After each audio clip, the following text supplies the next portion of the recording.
What if the biggest thing you can do for your healthcare career all starts with a tiny risk, like buying a cheap lottery ticket?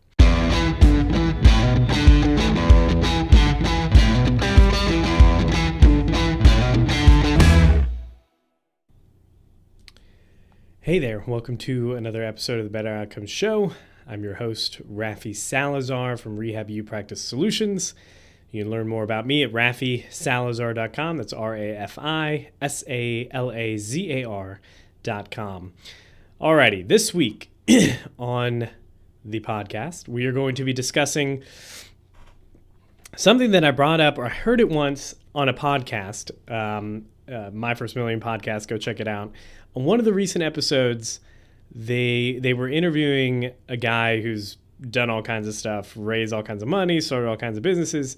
And one of the hosts, Sean, said something along the lines of, oh, you just have bought a lot of cheap lottery tickets.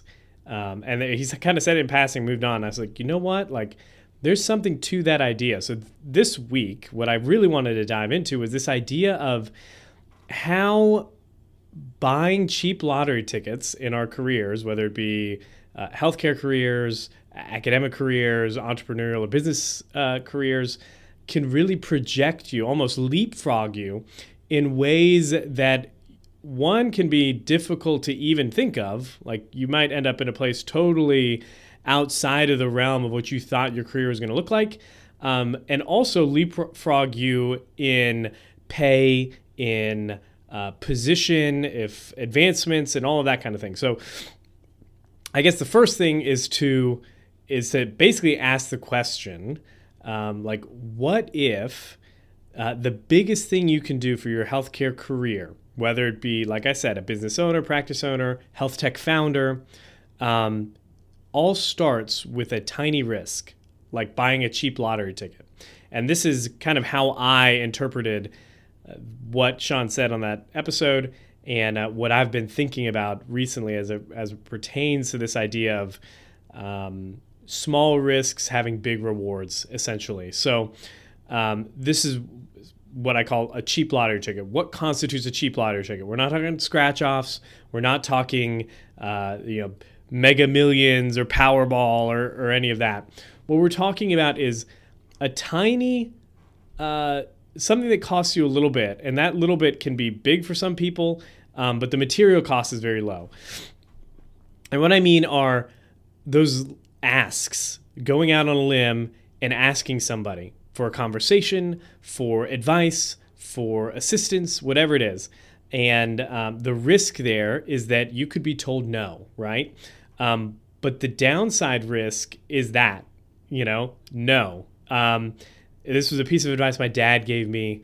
Oh my gosh. I can't remember how many times he told me this when I was growing up, especially like as I was navigating early career stuff in high school with like jobs, side jobs that I was working or summer jobs that I was working, or even in college that I started advancing and kind of looking at what I needed to do to position myself to get into this program or to choose this career field or whatever it is. One of the things my dad always said was, well, if you ask, what's the worst thing that can happen?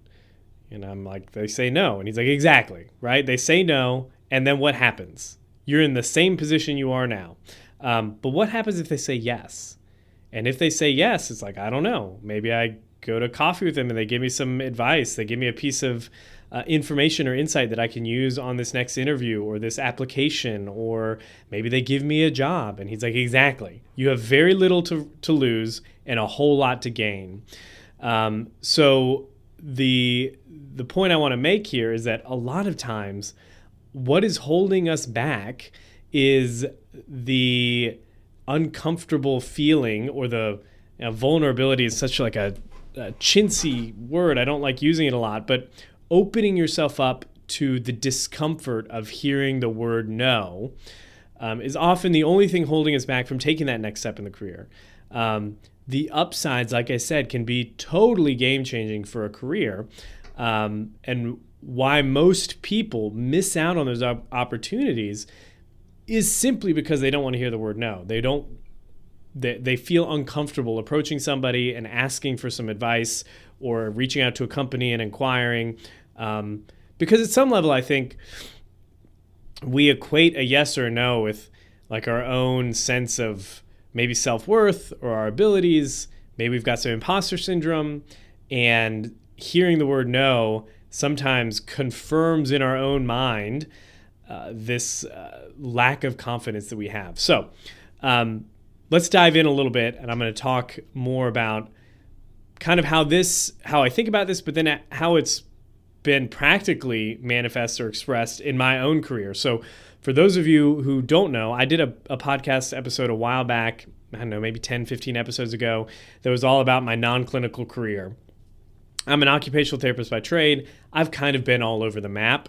Tons of episodes, tons of interviews on the website, Rehab You Practice Solutions, about that. So I'm not going to delve into it super in depth. But what I am going to do is kind of give you the overarching principle here, the story arc, if you would. Started out as an OT, occupational therapist, at I'm not going to say the company. It was a company that does all kinds of stuff in the healthcare space. They manage hospitals, they own hospitals, and then they also had like a subcontracting department where they would get paid to basically staff nursing homes, other healthcare facilities with ancillary healthcare providers, nurses, PTs, OTs, that kind of thing. So my first job out of grad school, was working in one of these companies. I was managing 2 nursing homes, and I did that for about 6 months as an occupational therapist, doing a lot of evals, a lot of 10th visits. My people in the nursing home and the skilled nursing facilities know what I'm talking about, dealing a lot with rugs levels and all that. Anyways, did that for about 6 months and then transitioned to the Department of Veterans Affairs, where I took over the hand therapy role in it was called a upper extremity specialty rehabilitation clinic, which basically meant anybody that had something going on from their neck to their fingertips that was not adequately or was not solved or resolved through primary care came to us. So we saw people from ortho, plastic surgery, neurosurgery, neurology, you name it. Seeing everything from, total shoulder replacements down to like proximal row carpectomies in the wrist and things like that. Did that for a number of years. In that time, stepped into and started doing some work with the Board of Occupational Therapy here in Georgia, the state where I reside, and was a board member for a while. Did that for about 8 or 9 years. I was a graduate. I started it as an instructor, an adjunct instructor, then became a part-time faculty member, then became an assistant professor in the OT department from which I was graduated. And about 5 years into my career at the VA, ended up leaving to do healthcare consulting and ended up working on a multi-million-dollar project for the state of Georgia's Department of Behavioral Health and Developmental Disabilities for a number of years. And from there, basically branched into doing what I do now with healthcare organizations, with things like the Digital Health Roadmap, where I help healthcare organizations, implement digital health measures and platforms in their organization operationally. So I help them with the strategy of telehealth, for example, or direct-to-consumer digital health services and the like. I also work with healthcare technology companies and healthcare organizations on positioning, marketing, business development, that sort of thing. And that kind of all grew out of this consulting work that I was doing in the mid-20 teens.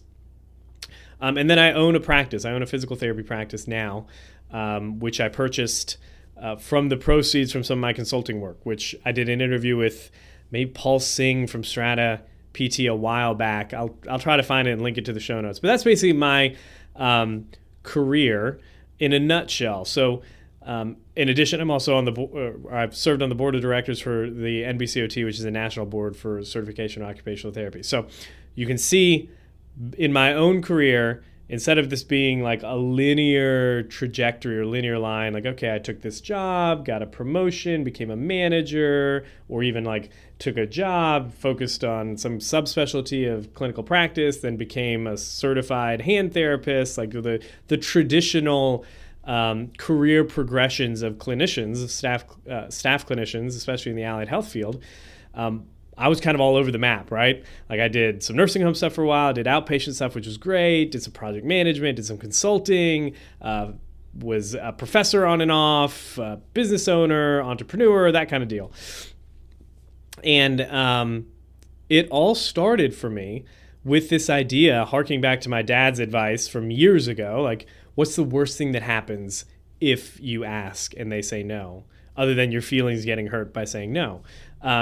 So that's kind of like the career trajectory that I have, and I'm going to kind of tie this line. What are the cheap lottery tickets that I purchased in this course of my last 13, 14 years of practice that kind of took me to where I am now? You might not want to be where I am now, and that's totally fine. Take what I'm talking about here, this principle, and apply it towards whatever end you desire, whether that be becoming a department head at a department chair in some academic organization, or a hospital administrator, C-suite executive. It all works. The principle applies regardless of what your career trajectory is in the healthcare field or in any field, really. So again, cheap lottery tickets. We're not talking about scratch-offs. We're talking about low-risk, high-reward activities that you can do at various stages in your career in healthcare that can potentially leapfrog you into an order of magnitude greater than you could have thought of or even attained in normal timeframes, right? So I call it, the power of the ask, right? So the first time in my personal healthcare career this came about probably was about the time, and I've done this forever because of my dad's advice. I wanted to get into OT school. I was like, man, what would be the best way to do that?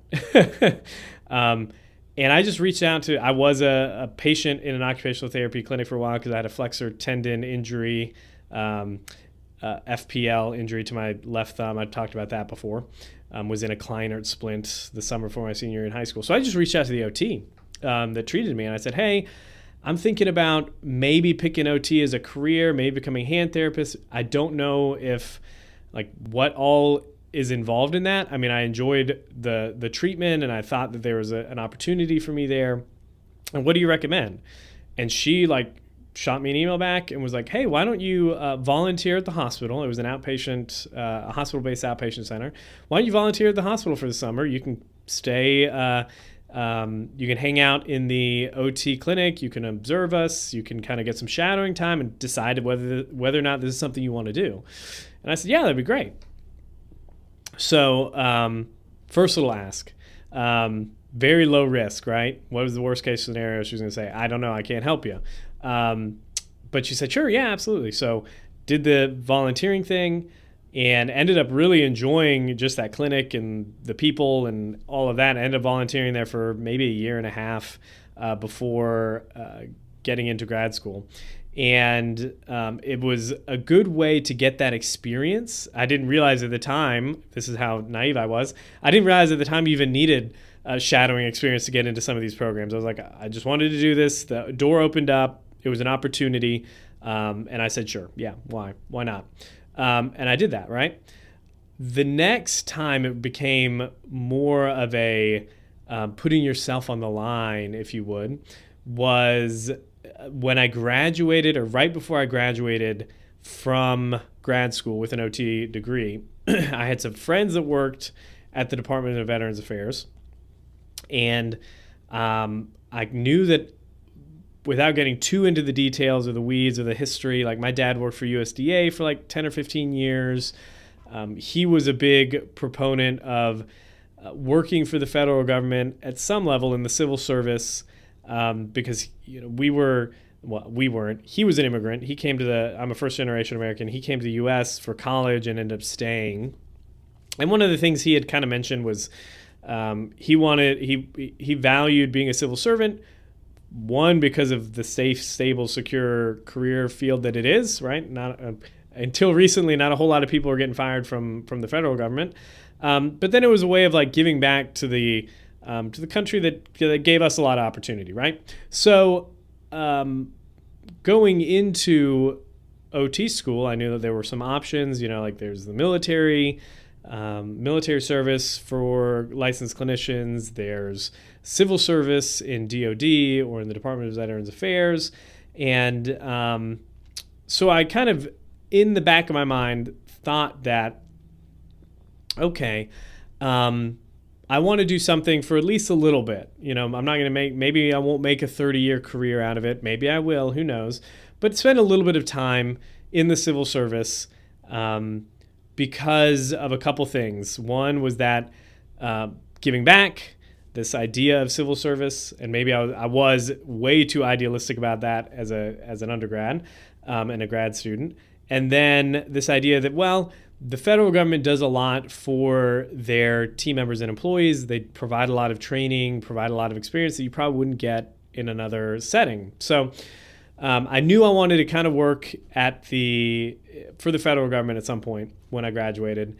We had a DoD hospital and a VA hospital here in the city that I'm at in Augusta, Georgia. And so I knew that there would probably be an opportunity. So I reached out to a couple people that I knew at both hospitals. And I reached out and basically said, hey, I'm going to be graduating soon. Do you know of any job openings? Was basically what I asked. And both of them responded. Somebody from the DoD office basically said, no, like, I don't have time. Look on USA Jobs. But one of the people at the VA responded and said, I don't think we do currently. I've heard some rumblings. Maybe you want to meet with the manager of the department, right? And I said, sure. So I sent this person an email and basically said, hey, I'm graduating in a couple months. I'm looking to start my career in this area. I was really interested in hands. And this is some of what I may be able to bring to the table. I just want to talk with you about what I mentioned was, can you meet with me or give me have a phone call with me just to give me your experience about working for the VA, what it's like, what the opportunities may or may not be in the coming months, and what I might be able to do to position myself to be an attractive candidate. And that was basically my email. And the person called me back, and we spent 15, 20 minutes on the phone, and very gracious to spend their time giving me basically the advice on what they would do to apply, right? And we basically left the conversation with, there's nothing available now, but keep in touch, right? There's going to be something coming available in the next few months, and the VA and the federal government in particular takes a long time to hire people, so it was going to be a while. And probably a couple months went by. I got this job at the nursing home. I'm doing this, that, and the other. And one day I decided I'm just going to reach out to this person again and see if something's changed. And I emailed the manager and said, hey, just want you to know I'm out. I'm working here at this company, managing a couple different locations, but still very interested in a position at the VA. Do you know if and when that OT position you mentioned is going to be going on? And the person responded and said, listen, the OT that's going to be retiring isn't retiring yet, but they did receive authorization to hire somebody. And basically the way it would work is we would hire you, get trained under this individual, and then you would just take over for them when they left. Is that something you'd be interested in? And I said, absolutely, yeah. So because of that, they ended up doing an expedited job posting on USA Jobs through OPM and things like that. They were allowed to do direct hire stuff for critical roles, and licensed clinicians were some of those critical roles. And because I had this relationship that I built with this manager over basically just a couple phone calls, reaching out and potentially getting the answer no thrown in my face, it was basically they opened the position up and they had two candidates. It was me and somebody else.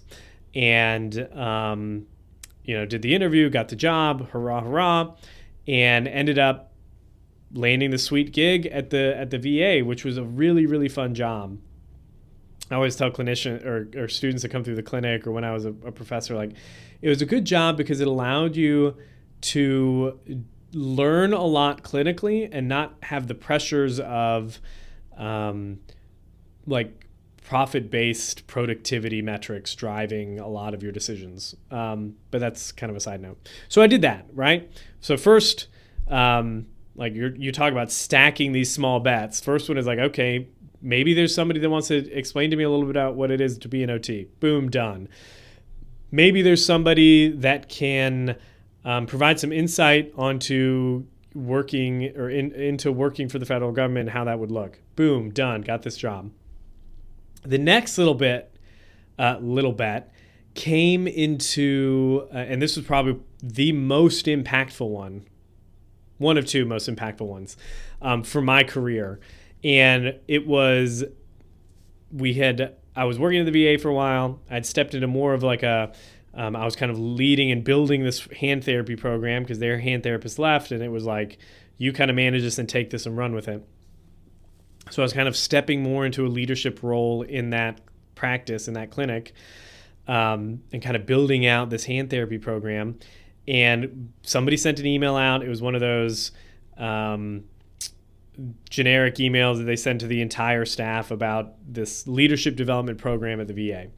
And again, the little bet was I was going to reach out to my supervisor and see if that was something they'd be interested in allowing me to participate in. Answer could have been no, but it wasn't. It was a yes. And that leadership program led into another leadership program that led into another. It was basically 2 or 3 different leadership development programs that kind of stacked on top of one another. But the main benefit of those programs was the fact that I was exposed to a lot of training and then a lot of connections in the C-suite that I would not have otherwise received as a staff clinician.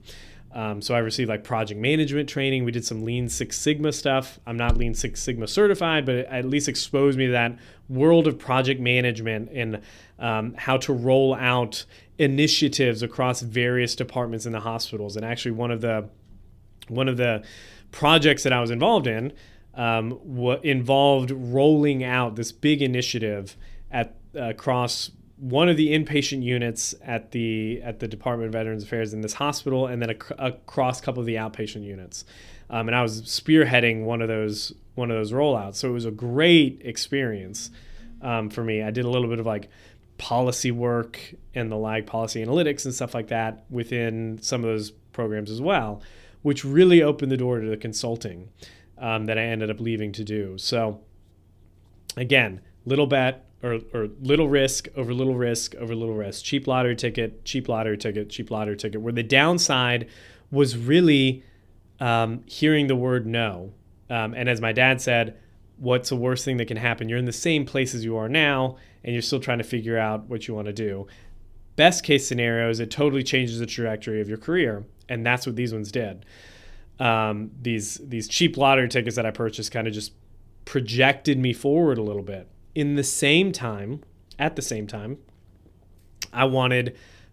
thought maybe down the line, I'd always said when I'm older and have more gray hairs on my head, I'm going to be maybe I'll step into being a professor or something like that, doing something academic. I enjoyed teaching. I was a TA in undergrad. I did some TA stuff throughout college and really enjoyed that aspect, and thought maybe there's something there for me in the long run, teaching and the like. So again, reached out to a former professor of mine and said, hey, interested in getting into academia down the line. Obviously, I know I'm too young. I was like a year and a half out of school, maybe. Like, what do you recommend? And this person said, well, actually, we're looking for somebody to teach an evidence-based practice course next year in the fall. Would you be interested in meeting with the program director about that? And I said, absolutely, sure. So set this meeting up. Again, cheap lottery ticket here. What's the worst thing they can say is, dude, you're too young for this. Come back in a few more years when you have more experience. But I got my blazer on, my tie, and I went and met with the program director, and we chit-chatted about kind of my experience teaching in undergrad, doing a little bit of undergrad research in physics and some of this, that, and the other. And they said, you know what, maybe if you're up for it, why don't we have you plan on teaching this course in the next 6 or 7 months. There'll be a lot of hand holding. You can submit outlines to me or whatever. I can help you, and we'll kind of see if this is something that you're cut out for. And I said, okay. And I ended up teaching, I think it was called the evidence-based practice course. I know they've changed stuff over the years with with accreditation and just curriculum and stuff. But it was basically an intro to research course. And I taught that, I think maybe it was the fall of 2015, I believe. So a few years ago, right? I had been out of school for 3 years at that point because I graduated in 2012. So I'd been out of school for 3 years and land this job. Talk about imposter syndrome. I was like, dude, I don't even know what I'm supposed to be doing. And one of the professors there, who had actually been my academic advisor in grad school, said, listen, Rafi, let me give you a piece of advice. You already know more than they do. And that was like, it just gave me a lot of relief. I was like, you're right. I've already been through this. I'm going to do the best I can. And I'm going to grow and stretch to be a good professor, a good instructor, and we'll see kind of where this goes. So I did that for a while. I taught that course that semester, and and thought, okay, there's something there for me. Students left me high reviews, which I guess I never really took a whole lot of stock into into some of those student evaluations, especially at the beginning, because I was very upfront with them, like, listen, I'm trying to figure this out at the same time you do. But it was nice to get some of that validation, right? Like, okay, the students feel like I'm doing a good job, but what do my colleagues here? Do they actually think I'm doing a good job? And they did. So again, was teaching this class kind of just a one-off semester to see if I liked it and to see if there was a fit there. And an opportunity did present itself at that OT department, at that grad program. And I applied, and another cheap lottery ticket here, had to do a full day interview, which involved, my watch is telling me to move now, which involved meeting with various faculty members, meeting with groups of students, and then doing like this presentation. And because of my clinical background, I was doing basically this time upper extremity specialty rehab stuff.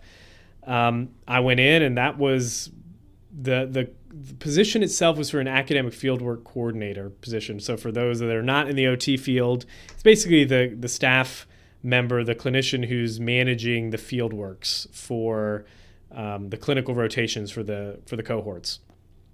It was not something I wanted to do, but I thought, it gets a foot in the door. And again, harking back to my dad's advice, I was like, what's the worst thing that happens? Like, they say, no, you're not ready for an academic position, and I still work the job that I enjoy working, and have this experience of doing this kind of presentation and going through this type of interview process and giving me confidence or experience that I can bring forward to the next interview. Because at this point, I decided I'm going to go try to do the academic route. So I went. I did the interview. Did the presentation, which was all on reverse total shoulder replacement and rehabilitation strategies following complex orthopedic surgeries of the upper extremity and the shoulder, and ended up getting a denial from that interview. The person who was selected, who's a great professor, she's awesome, ended up really wanting to do academic fieldwork coordination. Like, their presentation was all on the benefits of academic fieldwork coordination, mentorship, and whatever. Very much geared towards that position, which provided me some learning. So they gave me a little bit of feedback there, which was another cheap lottery ticket. So they sent me the email, and the program director says, you presented well, you interviewed well. We just went with a candidate that what's the canned response, like, who better fit the role and the needs of the department, or something like that. So I responded and said, thank you so much for the opportunity. And then here was the next cheap lottery ticket I threw in there, or that I purchased. I said, would you mind giving me a little bit of feedback so that I can better prepare for the next time, if there is a next time? And that program director was gracious enough. He just responded with an email. It was Dr. Michael Iwama, if you're in the OT world. He responded with an email and said, why don't you just come by and meet with me in the department? And I said, sure, yeah, absolutely. So got off of work one day at the clinic and walked across to the department. And because our teaching hospital was right near the VA hospital, it was a brisk walk. So I walked over, met with Dr. Iwama, and he basically chatted with me about being in academia, and he spoke very idealistically about it. One of the things that sticks with me now still, he's like, as an academic, you're getting paid to think and disseminate knowledge, which was just one of those things that, like, as a nerd myself, I got really excited about. And we'd been talking for a while. He had mentioned a few of the areas that made me less of a desirable candidate. It was great to have somebody like give you real feedback like that wasn't blowing smoke up my butt about, oh, you did great, it just was timing. Like, he gave me some concrete, like, listen, in this area, and one of them was like, your age and experience, right? Like, you just can't do anything about that. But what you can do to offset it is, boom, bolster XYZ, right? Maybe do some work in this area, or and he was very, very upfront. Like, listen, the presentation was great. It was just it was not tailored towards this position. We were looking very specifically for somebody to take over the academic fieldwork coordinating, the clinical education piece, and your presentation just really spoke about research and rehabilitation and just a whole different skill set that was just not a fit for the needs of the department. And wasn't you did anything wrong, but it reflected that you would not be content with this position. So my learnings would have been like, okay, next time I'm going to tailor whatever presentation I give to the actual needs of that department. What are they actually looking for in this role? Kind of get that feeler, and then do that, right? So anyways, that happens. We shake hands. I leave. No harm, no foul. And so again, we're stacking these little these cheap lottery tickets, right? These little bets, and one thing leads to another, and I decide I'm going to leave the Department of Veterans Affairs. I think I've shared the reason why and the stories in another podcast. I'm not going to dive into that, but I decided I'm going to go do something else. Working for the federal government was done. And even in this time frame, a lot is going on. I'm thinking, okay, this department said no, but I'm sure there's other academic departments in the country that are looking for faculty members. So I ended up interviewing for another position, another academic position, talk about another cheap lottery ticket. There was a position a few states away in Virginia for a department that was going to be opening up, an OT department that was going to be opening up. So it was going to be a founding faculty member position. And let me take a drink here. And they wanted somebody with some experience teaching, which I had, thankfully, after doing this one class. So again, you can see how we're stacking these cheap lottery tickets. Did this course that provided me the experience to apply to some of these other positions. Had made good relationships within that OT department, so was able to leverage some of those people as some of those colleagues as references, and applied to this faculty position. At the time, we had one baby. He was maybe not even a year old, maybe a year old, and so we drove overnight. Well, we did a Zoom interview first, did the Zoom interview, and they said, okay, you know what? We want to bring you in for an in-person interview. It'll be on site. It'll be over the weekend, whatever. So I said, sure. What's the worst case that happens? What's the worst thing that happens? We decide no, or they decide no, and we're still where we're at now. So we load up the family, we go up there for the weekend. This is all, they're paying for this, so it's not like I'm coming out of pocket. So again, very low risk to me, other than the time and the effort to prepare and the risk of getting told no thank you. So go do this interview, apparently nail it, because the next, I think Tuesday, the dean called me and said, you impressed the program director, they want to hire you, and basically what do we need to make this happen? This is what we're willing to offer you. What's the time frame that you could get up here and move your family and do all that? And without getting too much into the weeds, decided to say no to that opportunity. But again, that opportunity to do the interview, to meet with those people, to make the network, to make my personal network grow, kind of stacks the deck for me again. And so I politely declined and said, you know what, it was really just a family thing. I don't want to move my family 5 states away or 4 states away from all of our support system. Even though it was very hard to turn the job down, I did. And which worked out for us really well, because what ended up happening was like 2 weeks later, I'm browsing LinkedIn at the time, and a connection of mine was posting for a, quote, occupational therapy consultant. And I was like, what in the world? The job posting had very little information. This is like early, 2016-ish, 2017. Like the job posts were not as advanced as they are now on LinkedIn. Very little information in there, but there was a number. So I called the number on the ad and I said, hey, I saw this post. Can you explain to me a little bit about it? And had this conversation with Derek, who I've mentioned before on the podcast, former business partner. He was the managing director for CRA Consulting, which is the firm that I worked for.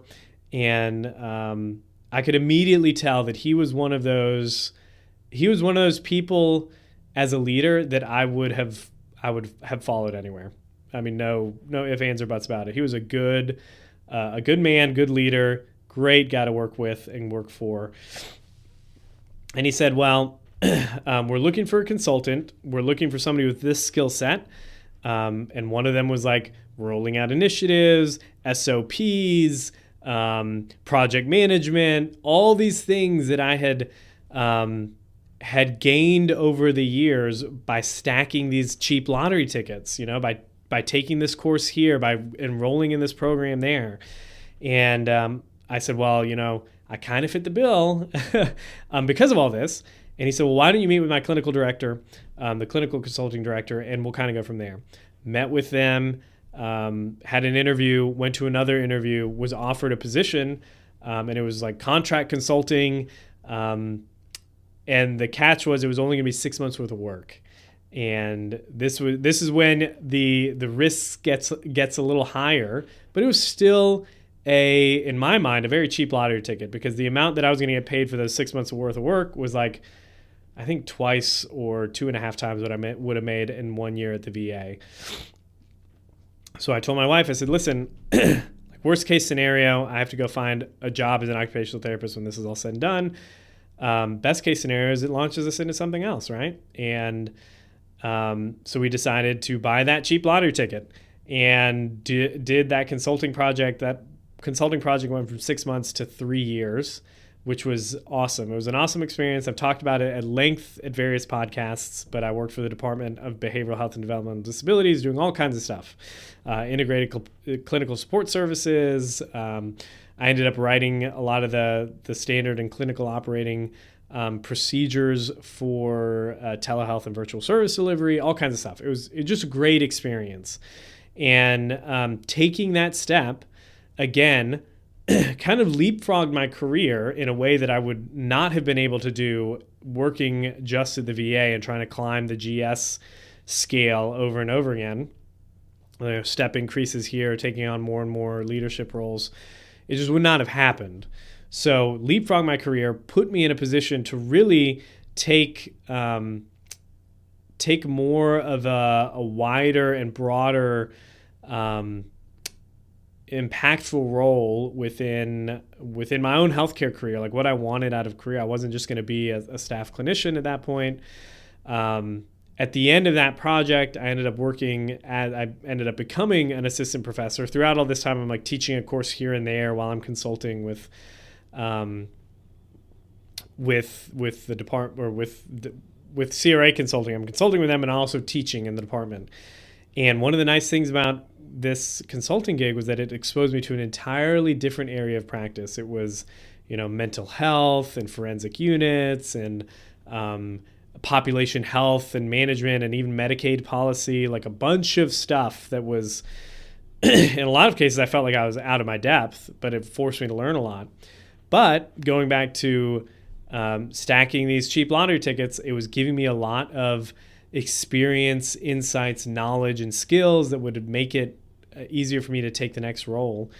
And about the time that project was winding down because of the pandemic, there was a full-time faculty position available. I had already taught a few times at the department, and it just so happened that this position that they were looking for, they really wanted somebody with psychosocial and mental health experience, because that was just an area that they felt like they were weak in, and or that they needed some strong faculty representation of. And because I jumped on board, I'd left that VA, done this consulting thing, and was working primarily in that area, it made me a very, very good fit for the role. And so I took that role. I like to joke with people, like I had the shortest tenure of any professor. I think I started full-time in May and was gone in August to buy the practice and to kind of do the consulting that I'm doing now full-time. And that's kind of the career trajectory that's taken us to where I am at, and where I'm at now. Blah, can't talk. But you can see, like, at no point in time did I end up having to make huge investments or large risks, if you would. It all came from like saying yes to this opportunity. And what was the downside risk? They'd say no. What was the upside risk? Levels me up in a different way. What is the downside risk of taking an interview with somebody? Nothing. They tell you no. What's the upside risk? You get a job that changes your career, right? And that's super, super evident in my own career. I think what I tell people as like a takeaway for this whole idea of cheap lottery tickets is like, hearing the word no is not a failure. It's really just a sign that you're playing the game, right? You are in the arena, and sometimes, to quote, famous president, right? You're in the arena. Sometimes you're going to fail. You're going to hear the word no, but every time you get a no, you're not losing much. It's not like you're investing hundreds of thousands of dollars or investing your reputation. We're talking about picking those risks so that the downside is very minimal and the upside is potentially huge. So when you think about, is this an opportunity, a risk that I want to take, think about that downside risk. Is the downside that they just say no and you're in the same spot? In which case, take the risk, because you can always say no if you don't want the whatever, the new job, the new opportunity, whatever it is. For every yes you get, or every yes I've gotten for sure, there have been rejections along the way, right? Whether I turned them down because I realized that it wasn't a fit and it wasn't good for me, or people turned me down, like leading up to this consulting job that I got back in 2017, I had applied for a handful of positions. I didn't share with you about the position that I applied for when I was at the VA. That was a management position with a large physiotherapy clinic or physiotherapy practice. Did the interview and was basically told no, right? That happened 2 or 3 times before I landed the consulting gig. So it was not like this. It's just been rainbows and unicorns, and I've been taking these risks and getting told yes along the way. It's like there's a lot of no's for every one yes. The key is that those yeses helped me leapfrog. And that's what we should look for, or what you should look for if you're thinking about, okay, how do I take the next step in my career? What does the next step look like? Look for those opportunities to buy your own cheap lottery tickets where the downside risk is simply a no, or where the downside risk is, I'm sorry, it's not a good fit. which is the same thing as a no. Send a cold email or cold DM. Introduce yourself at a conference to somebody. Submit the application, even if you're not sure whether or not you'll be a good fit. You can create opportunity really without needing permission from anybody or the perfect conditions. A lot of those jobs that I applied to, the faculty one in particular, was like, I was not an academic. I did not have the background to justify becoming an adjunct professor. I reached out, I spoke with somebody, had a conversation, and just made the ask, like, is this an opportunity that you'd be willing to explore with me? And if the answer is yes, that's great. Let's do it. If not, I totally understand. It doesn't need to take a whole lot of boldness in this area. It just takes repetition. It's a numbers game. I think a lot of times we conflate being lucky with getting told no a lot, right? So we hear these stories about people that are like, yeah, I did this and that went well, and then that went well, and then this went well, and then this went well, and now I own $100 million company or whatever. What we don't see is the sleepless nights of putting payroll on a credit card, or the seasons of worry where it's is the business going to go under because XYZ, we're needing this to happen and it's all tied up and we don't know. You can get great advancements in a healthcare career without having to take on a lot of that risk by simply being willing to expose yourself to the word no and buying those cheap lottery tickets where the downside really is you're in the same position as before, and the upside is you're you're leapfrogging in your career. And that's kind of what I would probably want to leave you with this episode is it does not have to take monumental effort even, or monumental risk to get more out of your healthcare career than you currently see down your current career path. All it takes is simply being willing to hear the word no, and then go out and start making asks. Because like I said, worst case scenario in a lot of those asks is you're just in the same position as you were before. Best upside scenarios, you're in a different career in a year. You're in a different career in 2 or 3 years. You're in a totally different business even, simply by, exploring the opportunities and seeing if there's a good fit there. So, I think the real secret behind being lucky, quote unquote, in a career is just you're simply willing to ask more, and hear that word no more. So anyways, my challenge to you, the listener, if you're a clinician, or if you're in the healthcare space and you're looking at taking the next step in your career and you don't know what, identify 3 cheap lottery tickets that you're going to purchase this month. Somebody that you're going to ask out for coffee, or interview with, a job you're going to submit an application for, maybe even a colleague that's doing something similar to what you would like to do, and asking for 20 minutes of their time for a phone call. 3 cheap lottery tickets that have very little downside, but that could potentially change your career. Do that, and then shoot me an email, info@rehabupracticesolutions.com, if it was a total waste of your time, or if it was life-changing or career-changing in a way you didn't foresee before that. So that's it. That's my challenge to you. Go find 3 cheap lottery tickets to purchase for your healthcare career. All right. If you like the show, head on over to iTunes, leave us a rating and review. Helps people find us. Go to betteroutcomes.show if you want to be notified of when we drop or release new episodes and videos. We send an email out with links to everything. If we interview a guest or something like that, the links to their LinkedIn or their website or whatever, their resources are all going to be there as well. You can find that at www.betteroutcomes.show. That's it. So until the next time, be safe, be healthy. I will talk to you then.